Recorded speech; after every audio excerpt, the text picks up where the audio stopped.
Hello बच्चों, स्वागत है आप सभी का मेरे चैनल स्टडी विद मोनिका पर। और बच्चों, आशा करती हूँ कि आप मन लगाकर पढ़ाई कर रहे होंगे। तो आज से जो मैंने सोचा है कि मैं अपनी जो है संस्कृत की व्याकरण शुरू करूँ यूपी टेट के लिए। आपकी बहुत ज़्यादा डिमांड आ रही थी कि मैम यूपी टेट की जो है संस्कृत लेकर आइए, हमें व्याकरण पढ़ना है, हमें बेस तैयार करवाइए। तो आज मैं आपके लिए संस्कृत का जो है जो बिल्कुल बेसिक से ही मैं आपकी शुरुआत करवा रही हूँ। तो चलते हैं अपने क्लास पर। संस्कृत एवं व्याकरण का शाब्दिक परिचय। तो यहाँ पर हमारी संस्कृत एवं इसका जो है शाब्दिक परिचय यहाँ पर मैं आपको देने वाली हूँ। संस्कृत हुआ, भाषा शब्द हुआ, व्याकरण हुआ, हमारे त्रिमुनि हुए, इन सभी को आज हम पढ़ने वाले हैं। ठीक है, तो चलिए अपनी नेक्स्ट स्लाइड पर।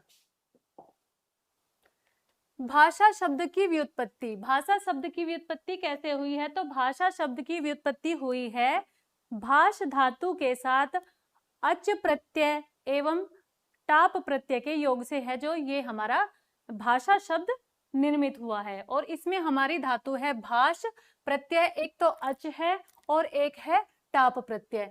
ये अच प्रत्यय जो होता है ये सदैव पुल्लिंग होता है, और ये टाप प्रत्यय जो होता है ये स्त्रीलिंग प्रत्यय होता है, क्योंकि ये पुल्लिंग शब्दों को स्त्रीलिंग में परिवर्तित करता है। तो ये जो भाष धातु है, अगर हमें यहाँ पर कह दिया जाए कि यहाँ पर प्रकृति, भाषा शब्द में प्रकृति कौन सी है, तो यहाँ पर क्या होगा, हम जो है विचलित हो जाएंगे, डर जाएंगे, पता नहीं इसमें प्रकृति क्या पूछ लिया। तो प्रकृति कहते हैं धातु को।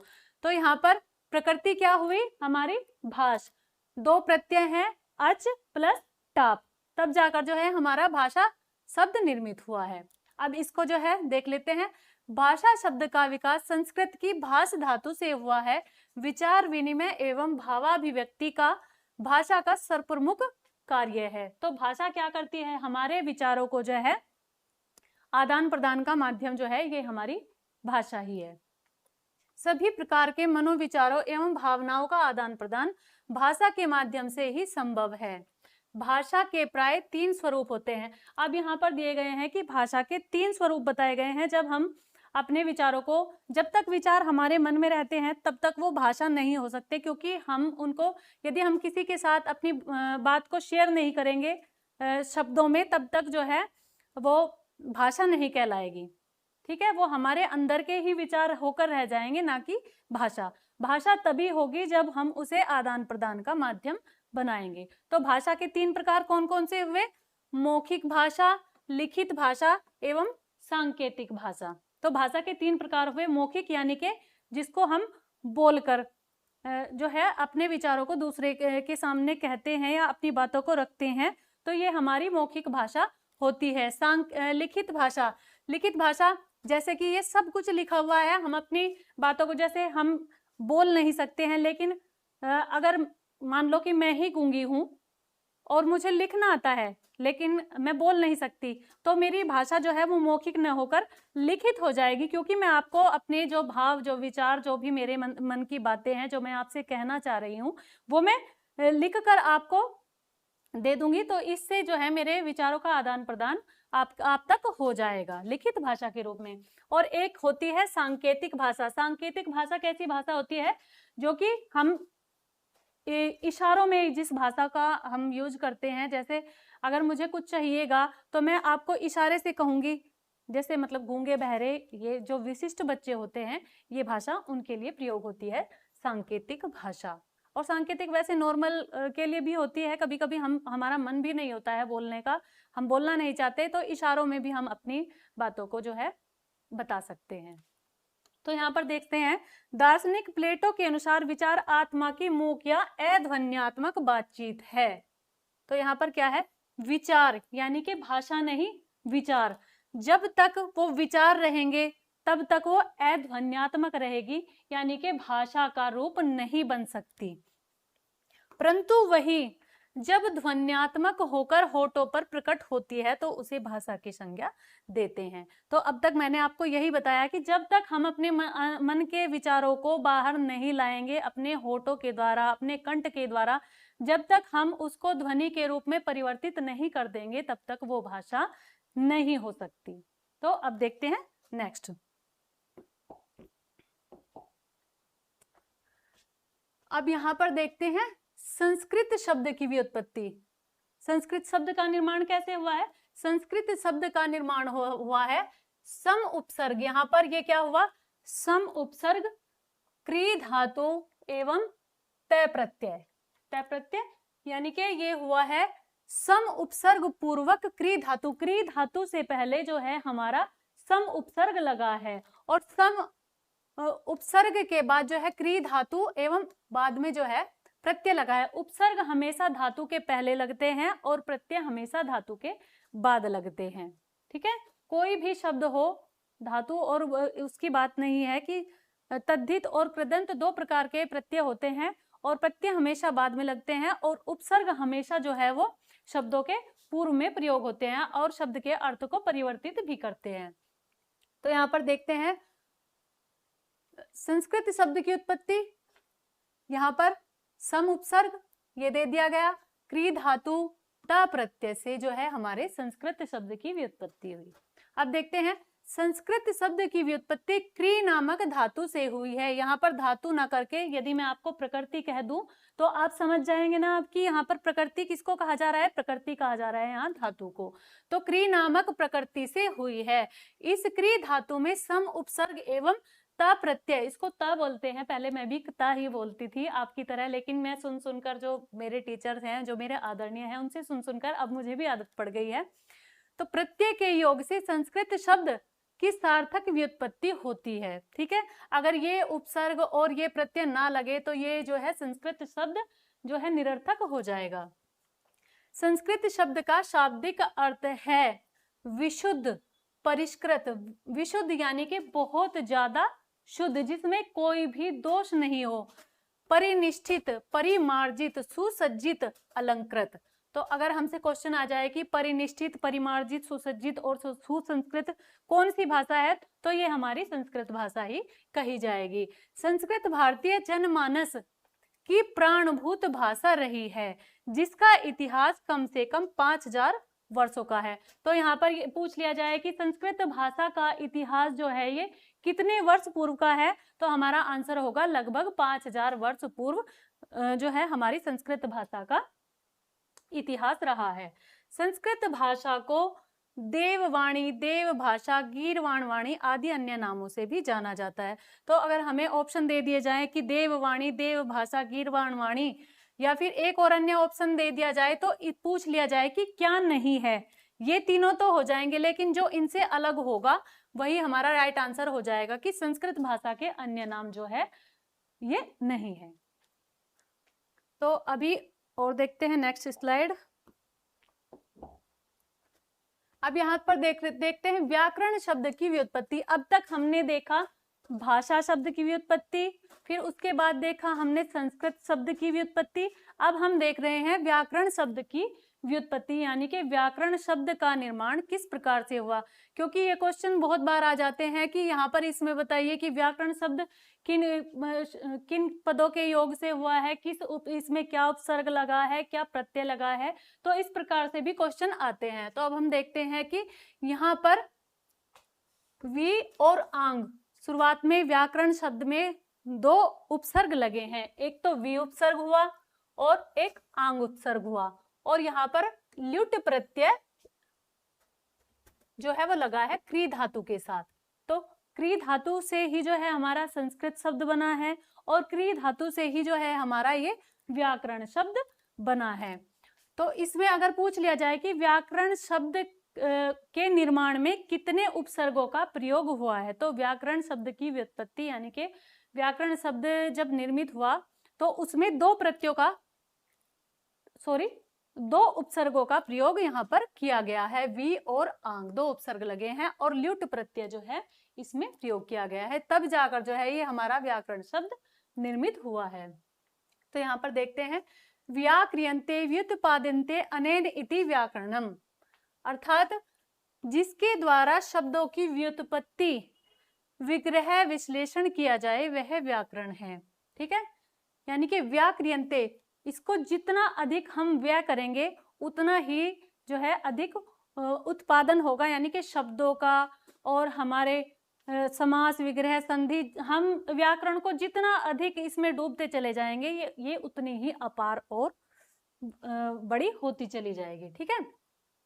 मुखम व्याकरणम स्मृतम, हमारे व्याकरण में जो है, हमारे वेदों में जो है व्याकरण को वेद रूपी पुरुष का मुख कहा गया है। तो यहाँ पर क्या हो जाएगा कि मुखम व्याकरणम स्मृतम से यह ज्ञात होता है कि 6 वेदांगों में से व्याकरण नामक वेदांग को वेदों का मुख कहा जाता है। तो 6 वेदांगों में से अगर पूछ लिया जाए कि किसको वेदों का मुख कहा जाता है, तो व्याकरणम स्मृतम मुखम। ठीक है। अब देखते हैं नेक्स्ट क्वेश्चन। अथवा वेद पुरुष का मुख कहा जाता है। ठीक है, वेद रूपी शरीर का मुख। तो यहाँ पर जो है 6 वेदांग है जो है शिक्षा, कल्प, निरुक्त, व्याकरण, छंद, ज्योतिष। इस प्रकार से सभी को जो है क्रमानुसार कुछ न कुछ, किसी को कान कह दिया गया, किसी को हाथ कह दिया गया, किसी को मुख कह दिया गया, किसी को पाद कह दिया गया। तो इस प्रकार से मैं आपको आगे भी लेकर जो है बहुत अच्छे से समझाऊंगी। अभी जो है हम सिर्फ जो है व्याकरण शब्द का जो है इस पर फोकस कर रहे हैं कि व्याकरण को जो है वेद रूपी पुरुष का मुख कहा गया है।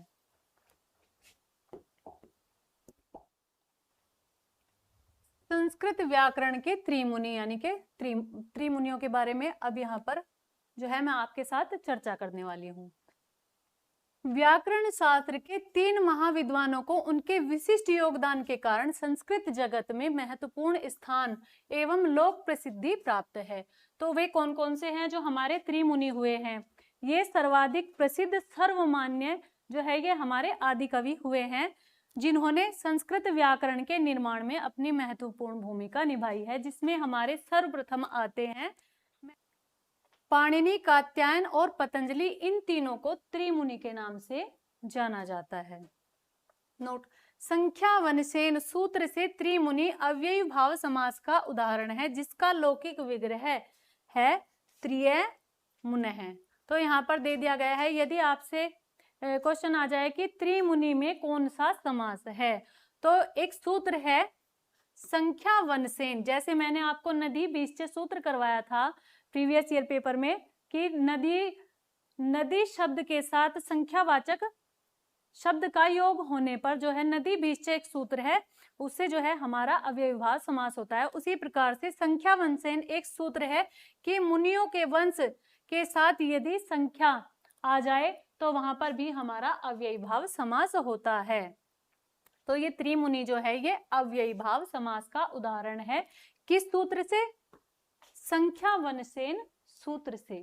ठीक है, अब देखते हैं नेक्स्ट क्वेश्चन। अष्टाध्यायी महर्षि पाणिनि। अब देखते हैं कि इन्होंने, इन तीनों मुनियों ने किस प्रकार से जो है अपना योगदान दिया है। तो सर्वप्रथम आते हैं हमारे महर्षि पाणिनि, जिन्होंने की अष्टाध्यायी की रचना की है। अष्टाध्यायी जो है ये संस्कृत व्याकरण का सबसे महत्वपूर्ण एवं प्रथम ग्रंथ माना जाता है, महर्षि पाणिनि द्वारा रचित है। ठीक है, तो इसको महर्षि पाणिनि ने व्याकरण शास्त्र की अति महत्वपूर्ण पुस्तक अष्टाध्यायी की रचना की।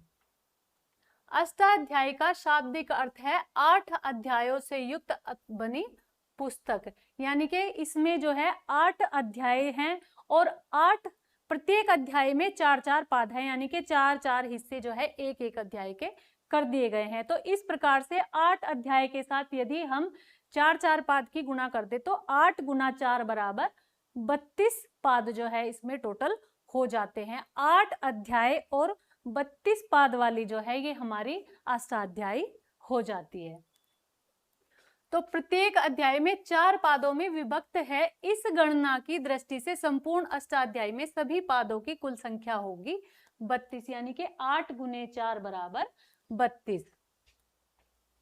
अष्टाध्यायी के कुल सूत्रों की संख्या लगभग 4000 है। यदि क्वेश्चन बने कि अष्टाध्यायी में लगभग कितने सूत्र है, वैसे तो यहाँ पर सटीक संख्या भी दी गई है, लेकिन जो हमसे क्वेश्चन बनता है वो लगभग में ही बनता है, तो वो लगभग होगा हमारे 4000 सूत्र जो है ये अष्टाध्यायी में निर्मित है। और महर्षि पाणिनि को जो है सूत्रकार भी कहा जाता है, क्योंकि इन्होंने अष्टाध्यायी की जो रचना की है वो सूत्रों में ही की है। सूत्रों की इतनी विशाल संख्या से व्याकरण जगत को परिचित कराने के कारण ही अष्टाध्यायी के रचयिता महर्षि पाणिनि को सूत्रकार के नाम से भी जाना जाता है, जो कि मैंने आपको अभी बताया है। पाणिनि ने इन सूत्रों को 6 कोटियों में विभाजित किया है। ठीक है, अब चलते हैं नेक्स्ट स्लाइड पर। तो अब देखते हैं जो इन्होंने इन 6 सूत्रों में विभाजित किया है, इतने बड़े 4000 सूत्रों को इन्होंने जो है अपने 6 कोटियों में विभक्त कर दिया है। तो देख लेते हैं कौन कौन से हैं। सबसे पहले है हमारे संज्ञा सूत्र। ठीक है, संज्ञा सूत्र लगभग कितने दिए हैं इन्होंने? 280। यहाँ पर आपसे संख्या नहीं पूछी जाएगी, लेकिन फिर भी आपके ज्ञान के लिए, आपकी नॉलेज के लिए यहाँ पर सूत्रों को भी दे दिया गया है, और संख्या जो है वो हमेशा लगभग में ही पूछी जाती है, एक्यूरेट कुछ भी नहीं पूछा जाता। और परिभाषा सूत्र लगभग कितने हैं? 36। तो सब ये जो है ये 6 श्रेणियों में इनको विभाजित किया गया। संज्ञा सूत्र, परिभाषा सूत्र, विधि सूत्र, नियम सूत्र, अतिदेश सूत्र और अधिकार सूत्र। संज्ञा, परिभाषा, विधि, नियम, अतिदेश और अधिकार, इस प्रकार से 6 कोटियों में जो है हमारे अष्टाध्यायी को सूत्रों में विभाजित कर दिया गया है। और विधि सूत्र जो ये यहाँ पर दिया गया है, ऑप्शन ये नंबर 3 पर जो ये दिया गया है, यहाँ पर अकै, सवर्ण, दीर्घ है, आद गुण है, जो हमारी संधिया है, तो ये सर्वाधिक है। विधि सूत्र सर्वाधिक संख्या में है। तो इनमें तो मैंने आपको इनकी संख्या बताई है, लेकिन विधि सूत्रों में जो है सर्वाधिक संख्या विधि सूत्रों की मानी गई है।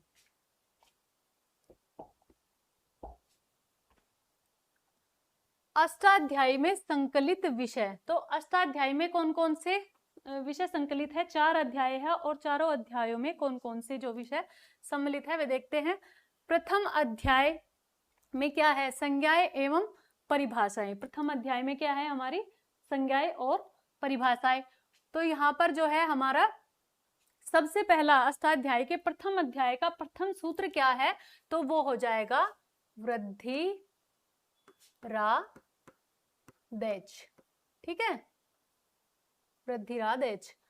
तो ये जो है अगर हमसे पूछ लिया जाए कि अष्टाध्यायी का सर्वप्रथम सूत्र कौन सा है, तो ये हो जाएगा हमारा वृद्धि रादेच। ठीक है, और द्वितीय अध्याय में क्या है? समास एवं कारक। वैसे आपसे ये पूछा नहीं जाएगा, लेकिन फिर भी जो है हम विस्तार पूर्वक अध्ययन कर रहे हैं, तो आपको ये थोड़ी थोड़ी नॉलेज होनी चाहिए। मान ली यदि क्वेश्चन बन भी जाता है तो हमें जो है अपने क्वेश्चन को सही करने में हेल्प मिलेगी। तीसरे अध्याय में क्या है? कृदंत प्रकरण, यानी कि जो हमारी धातुएं हैं उनको दिया गया है। चतुर्थ एवं पंचम अध्याय में है तद्धित प्रकरण, यानी कि शब्द रूप जो है ये हमारे चतुर्थ एवं पंचम अध्याय में है। षष्ठ एवं सप्तम अध्याय में है सुप और तिंग प्रत्यय। सुप प्रत्यय ये जो होते हैं ये शब्द रूपों के साथ शब्द रूपों में लगते हैं, और ये तिंग प्रत्यय होते हैं ये धातुओं के साथ लगते हैं। सुप प्रत्यय ये हैं, ये 21 होते हैं सुप प्रत्यय, और ये तिंग प्रत्यय होते हैं ये 18। 18 कैसे होते हैं?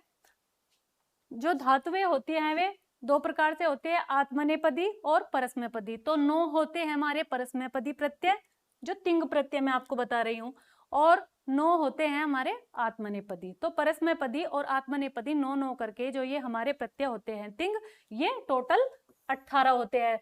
तो क्वेश्चन बन जाए कि तिंग प्रत्यय कितने होते हैं? तो 18। और सुप प्रत्यय कितने होते हैं? सुप प्रत्यय होते हैं हमारे 21। अष्टम अध्याय में है संधि प्रकरण, और जो हमारे अष्टाध्यायी का अंतिम जो सूत्र है वो पहला क्या हुआ? पहला हुआ वृद्धि रादेच, और अंतिम हुआ हमारा ये हमारा अंतिम सूत्र हो जाएगा। तो यदि पूछा जाए कि अष्टाध्यायी का अंतिम सूत्र कौन सा है, तो अंतिम हो जाएगा हमारा ये, और प्रथम हो जाएगा हमारा ये। ठीक है, अब देखते हैं नेक्स्ट।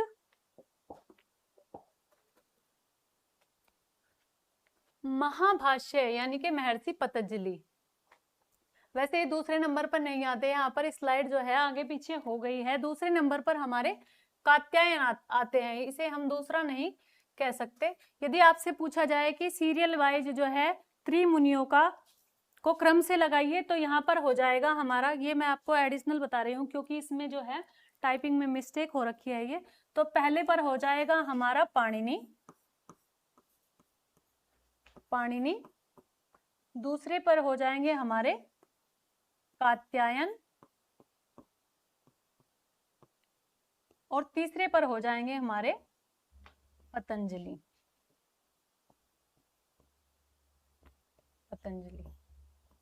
ठीक है, तो ये हो जाएंगे हमारे पतंजलि। तो ये क्रम से है, ये तीनों क्रम से है, पाणिनि, कात्यायन और पतंजलि, इन्हें क्रम से त्रिमुनि कहा गया है। तो अब देखते हैं महाभाष्य। वैसे तो मैंने आपको बता दिया कि सीरियल वाइज तो ऐसे ही हैं, पाणिनि, कात्यायन और पतंजलि। अभी जैसे इस स्लाइड में दिया गया है मैं आपको उसी अनुसार पढ़ाती हूँ, लेकिन सीरियल से यही होगा। तो त्रिमुनियों में से महर्षि पतंजलि ने अष्टाध्यायी में वर्णित सूत्रों के ही आधार पर एक भाष्य की रचना की, जिसे महाभाष्य कहा जाता है। ठीक है, तो इन्होंने क्या किया, जो इसमें सूत्र दिए गए थे, मैं आपको एक बार सीरियल से ही बताती हूँ। सबसे पहले हमारे पाणिनि हुए, पाणिनि ने क्या दिए, लगभग 4000 सूत्र दिए, जिससे कि जो विद्वानों को समझने में कठिनाइयां हो रही थी, बहुत ज्यादा कमियां थी उनमें, तो उन कमियों को जो है हमारे कात्यायन ने वार्तिकों के द्वारा स्पष्ट किया, वार्तिक दिए, उन सूत्रों के ऊपर इन्होंने वार्तिक लिखे, जिससे कि है जो इनकी पाणिनि की जो अष्टाध्यायी की कमियां थी उसमें कुछ सुधार हुआ, और विद्वानों की और आगे जो हमारी अगली जनरेशन हुई उनको पढ़ने और समझने में आसानी हुई। ठीक है, फिर जो इनकी कमियां थी, कुछ कमियां इन्होंने भी छोड़ी कात्यायन ने, तो इनकी कमियों को जो है पतंजलि ने समझा और उन्हें जो है अपने महाभाष्य में उन कमियों को जो है संकलित करके एक नए ग्रंथ की रचना कर डाली, जिसको महाभाष्य कहा गया। और ये सबसे अधिक प्रमाणिक है, क्योंकि इन तीनों में पहले ये हुए, इन्होंने कुछ कमी करी, फिर इनकी कमियों को इन्होंने दूर किया, और जो इन दोनों की कमियां थी, ये हमारे पतंजलि जो है इन्होंने उन कमियों को पूर्ण रूप से दूर करके जो है एक नए ग्रंथ की रचना कर डाली महाभाष्य की, जिससे हमें जो है अपने व्याकरण को समझने में बहुत ज्यादा आसानी हुई। और सबसे अधिक प्रमाणिक जो है अंतिम जो हमारे पतंजलि है, यही माने जाते हैं। तो यथोत्तर मुनिनाम प्रमाण्य, यदि एक क्वेश्चन आ जाए यथोत्तर मुनिनाम प्रमाण्यम कह, तो यथोत्तर मुनिनाम यानी के क्रमानुसार प्रमाणिक कौन है, तो हमारे पतंजलि जो है ये सर्वाधिक प्रमाणिक है। इन्होंने जो कह दिया उसी बात को सर्वमान्य अंतिम में माना गया। तो चलिए, अब आपकी समझ में आ गया होगा अच्छे से कि क्या हुआ था। तो अब जो है मैं स्लाइड के अनुसार पढ़ाती हूँ। अब तो त्रिमुनियों में से एक महर्षि पतंजलि ने अष्टाध्यायी के सूत्रों के आधार पर जो है महाभाष्य लिखा, और महाभाष्य की रचना के कारण ही महर्षि पतंजलि को महाभाष्यकार कहा जाता है। तो क्वेश्चन बनेगा कि महाभाष्यकार किसको कहा जाता है, तो महाभाष्यकार कहा जाता है पतंजलि को। और महाभाष्य में कुल 84 आहनिक है। तो क्वेश्चन ये भी बनेगा कि महाभाष्य है ये किस में विभक्त है, तो ये आहनिकों में विभक्त है, यानी कि इसमें 84 आहनिक है। 84, यदि आहनिकों की संख्या पूछी जाए कि महाभाष्य में आहनिकों की संख्या कितनी है, तो 84 आहनिक होते हैं। अब देखते हैं नेक्स्ट। अब आते हैं हमारे वार्तिकार। अष्टाध्यायी के सूत्रों के आधार पर त्रिमुनि सर्वंग में महर्षि कात्यायन या वररुचि, तो इनके दो नाम हैं, कात्यायन या वररुचि। ठीक है, अष्टाध्यायी पर इन्होंने क्या लिखे, वार्तिक। तो पाणिनि ने क्या लिखी, अष्टाध्यायी लिखी, सूत्रों में लिखी। इन्होंने क्या लिखा, अष्टाध्यायी पर इन्होंने वार्तिक लिखे, यानी कि उनका जो है बहुत अच्छे से समझा कर, कुछ पद थे, कुछ संधियों के कुछ नियम थे, तो उन पर वार्तिक दिए, समास में वार्तिक दिए इन्होंने, तो उसको सरल बनाया वार्तिकों के द्वारा। वार्तिक की रचना के कारण ही महर्षि कात्यायन या वररुचि को वार्तिककार कहा जाता है। तो इनके 3 नाम हो गए, कात्यायन, वररुचि और वार्तिककार। ठीक है, तो हमें इनके नामों को भी ध्यान में रखना है कि किसे क्या कहा गया है। अब देखते हैं नेक्स्ट, व्याकरण शास्त्र के प्रमुख ग्रंथ एवं उनके रचयिता।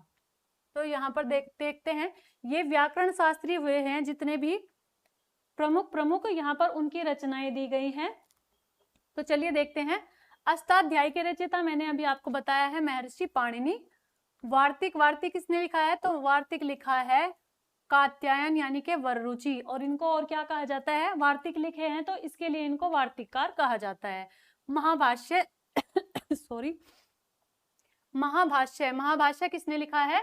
तो महर्षि पतंजलि ने जो है महाभाष्य लिखा है, और महाभाष्य ये है 84 आहनिकों में लिखा गया है। अब देखते हैं सिद्धांत कौमुदी ये भट्टोजी दीक्षित द्वारा लिखित है। लघु सिद्धांत कौमुदी ये जो है वरदराज, ये भट्टोजी दीक्षित के शिष्य रहे हैं। ठीक है, और भट्टोजी दीक्षित के शिष्य होने के कारण इन्होंने सिद्धांत कौमुदी को और सरल रूप में जो है लघु सिद्धांत कौमुदी के रूप में लिखा है, ताकि और अच्छे से जो है बच्चों को और आगे जो अगली पीढ़ी है उनको बहुत अच्छे से समझ में आ जाए। भर्तृहरि ने क्या लिखा है? वाक्पदीय लिखा है, और इन्होंने जो है वाक्पदीय क्या है? यदि आपसे पूछा जाए कि भर्तृहरि द्वारा रचित वाक्पदीयम क्या है, तो ये है एक व्याकरण ग्रंथ है, और भर्तृहरि ने जो है त्रयशतक की भी रचना की है। तो त्रयशतक में हमारा क्या क्या आता है? नीति शतक, श्रृंगार शतक और वैराग्य शतक। और अब देखते हैं काशिका वृत्ति, ज्यादित्य और वामन, इन्होंने जो है हमारी अष्टाध्यायी हुई है, इस पर जो है इन्होंने काशिका वृत्ति लिखी है, ज्यादित्य और वामन। अगर आपसे क्वेश्चन आ जाए कि काशिका वृत्ति के रचयिता कौन है, तो है ज्यादित्य तथा वामन। धातु पाठ, गणपाठ ये भी पाणिनि धातु पाठ, गणपाठ पाणिनि द्वारा लिखित हैं, और यह है सारस्वत प्रक्रिया, अनुभूति, स्वरूपाचार्य।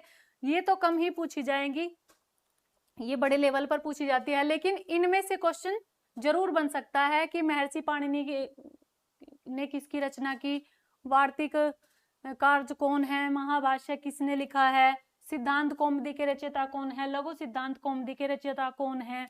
और यहाँ पर पूछा जाता है कि भट्टोजी दीक्षित के शिष्य कौन है, तो ये हो जाएंगे हमारे वरदराज। और ये जो है इतना आपके लिए जो है यहाँ तक बहुत ज्यादा इंपॉर्टेंट है, इसको आपको बहुत अच्छे से याद करना है।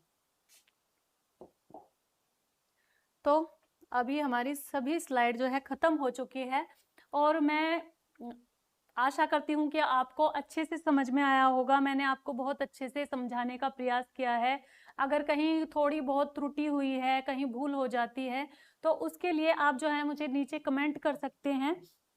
बाकी मैंने अपनी तरफ से आपको पूरा समझाने का प्रयास किया है।